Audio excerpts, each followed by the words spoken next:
Yezu Kristo akozwe bavandimwe, nongeye kubaha karibu kuri iyi shene yacu Inzira Nziza. Akaba ari ishene igamije kudufasha guhugukirwa n'amasengesho ndetse no kumenya gusenga twifashishije amasengesho atandukanye akoreshwa muri Kiliziya Gatolika.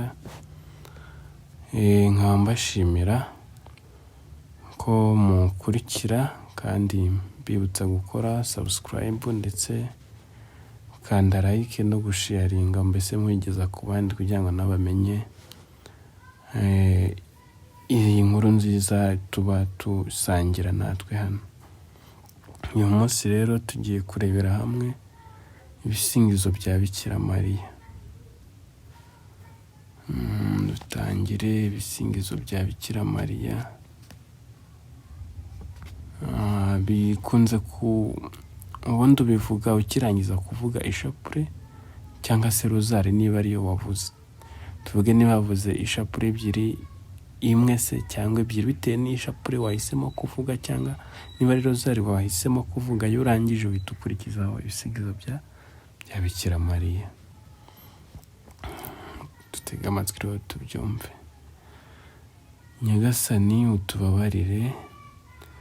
Hanyuma abandi, mbese aba ari abantu babiri, haba hari utera hakaba n'abikiriza. Tega amatwi twumve. Nyagasani utubabarire, Nyagasani utubabarire. Kristo tubabarire, Kristo tubabarire. Nyagasani tubabarire, Nyagasani tubabarire. Kristo twumve, Kristo twiteho. Mana Data Nyir'ijuru utubabarire. Mana Mwana wakijije abantu utubabarire. Mana Roho Mutagatifu utubabarire. Utatu Butagatifu uri Imana imwe utubabarire. Mariya Mutagatifu udusabire. Mariya nyina wa Jambo udusabire. Mubyeyi Mutagatifu w'Imana udusabire. Mubyeyi wa Yezu Kristo udusabire. Mubyeyi w'Umuremyi udusabire. Mubyeyi w'Umukiza udusabire. Mubyeyi wa Kiliziya udusabire.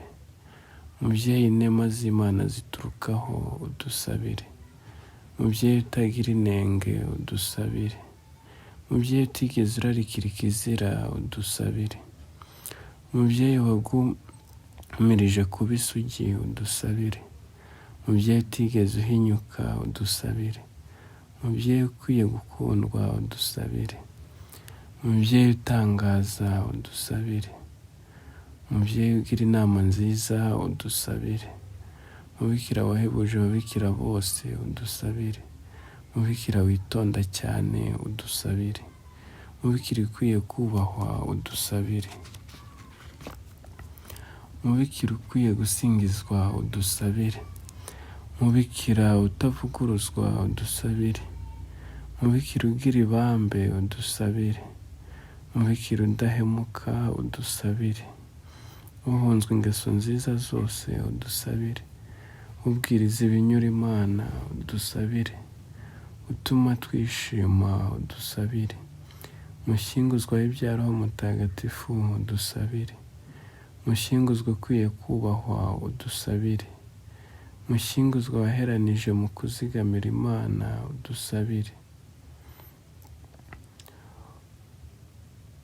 Umeze nka roza iribagiza udusabire. Umeze nk'urugerero rwa Dawudi udusabire. Umeze nk'urugo ruharaze amahembe y'inzovu udusabire. Umeze nk'inzu yubakishije zahabu udusabire. Umeze nk'ubushyinguro bw'amasezerano y'Imana udusabire. Umeze nk'irembo ry'ijuru udusabire. Umeze nk'inyenyeri yaka izuba rigiye kurasa udusabire. Ukiza abarwayi udusabire. Mirukire y'abanyabyaha udusabire. Umara intimba abayifite udusabire. Utabara abakristu udusabire. Mwamikazi w'abamarayika udusabire. Mwamikazi w'abasokuruza udusabire. Mwamikazi w'abahanuzi udusabire. Mwamikazi w'intumwa udusabire. mwamikazi w'abahowe Imana udusabire. Mwamikazi w'abemeye Imana udusabire. Mwamikazi w'ababikira udusabire. Mwamikazi w'abatagatifu bose udusabire. Mwamikazi utasamanya icyaha cy'inkomoko udusabire. Mwamikazi wajyanywe mu ijuru udusabire. Mwamikazi waduhaye rozari ntagatifu udusabire. Mwamikazi wa Afurika udusabire. Mwamikazi w'ikibeho udusabire. Mwamikazi uduha amahoro udusabire. Ntama w'Imana ukiza abantu ibyaha dukize Nyagasani.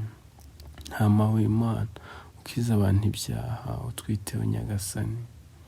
Ntama w'Imana ukiza abantu ibyaha utubabarire. Mubyeyi mutagatifu w'Imana urajya udusabira tubone guhabwa ibyo Yezu Kristo yadusezeranyije. Dusabe Nyagasani Imana yacu, turagusaba twabawe, uduhe guhorana iteka roho nzima n'umubiri udafite indwara, maze kubw'amasengesho ya Mariya mutagatifu umubikira iteka tubone gukira agahinda kariho kuri ubu no kuzishima iteka mu ijuru kubwa Yezu Kristo umwami wacu. Amena. Bavandimwe rero muri rusange, ibyo akaba ari byo bisingizo bya Bikira Mariya tuba tugomba kwifashisha igihe turangije kuvuga ishapule cyangwa rozari, tukamusingiza nyine uko bikwiye, kandi mwumvishe ko tuba turimo tumusaba kutuvuganira duhakirwa ku Mana. Ndakeka ari ibyo. Ubwo naho ubutaha mbifurije amahoro akomoka ku mwami wacu Yezu Kristo, ndetse no kurindwa ndetse no kurengerwa n'umubyeyi wacu Bikira Mariya. Bye.